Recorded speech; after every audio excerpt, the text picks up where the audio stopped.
মসজিদে যাবে, মসজিদের মাইক অন করবে, মসজিদের মাইক অন করে গাইবে আমাদের কি গ্রামের নাম কি?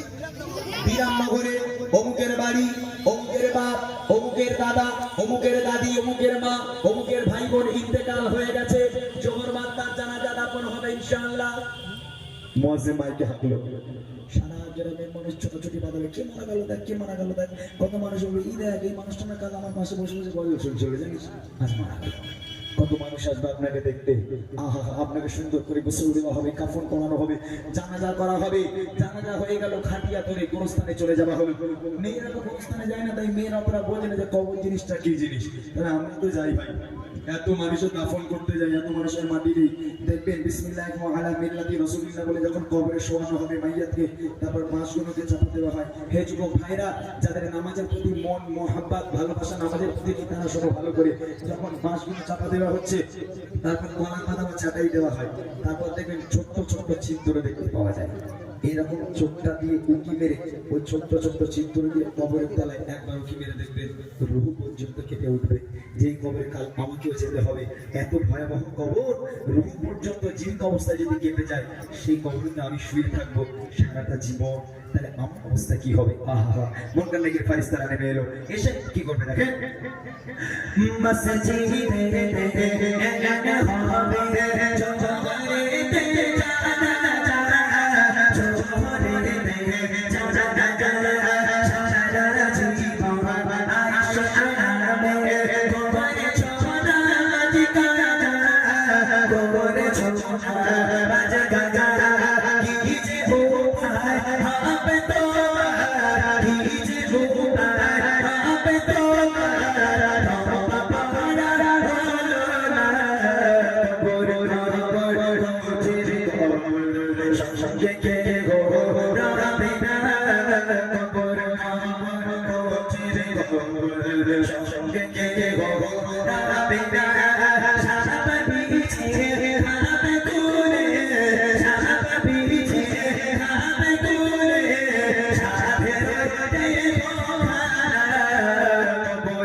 তোমার ধর্ম কি, তোমার নবীকে বলো।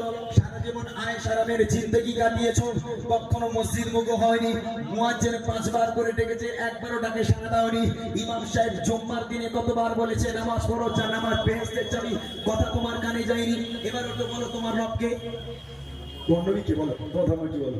ঈমান আমার থাকলে বলতে পারবো, ঈমান আমার জন্য না থাকে হায় আফসোস, হায় হায় হায় আফসোস, আমি জানি না, আমি জানি না।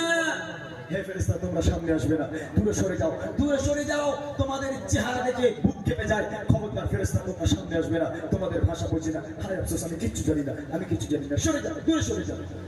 তখন ফেরেশতারা বলবে আল্লাহ, এ রিজেক্ট করা মাল, রিজেক্ট করা মাল, গান শোনা মাল।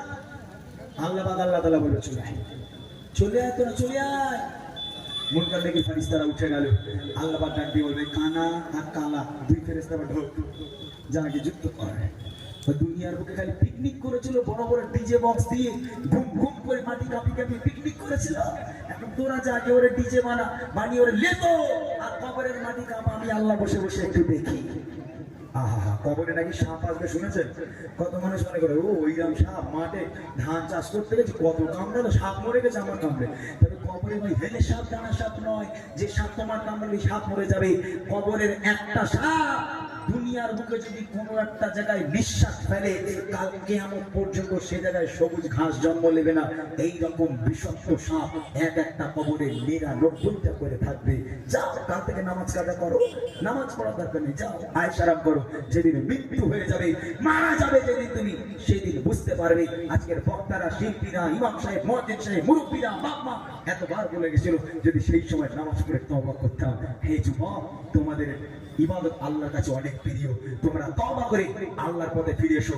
আল্লাহ পাক বলছে, ওরে আমি তো দয়ালু, আমি তো দাতা, আমি তোদের পূর্বের জীবনের পাহাড় পাহাড় সমতুল্য গুনাহকে মাফ করে দিয়ে দেবে না, মাসুম করে দেবার বলছে। সুবহানাল্লাহ। তাই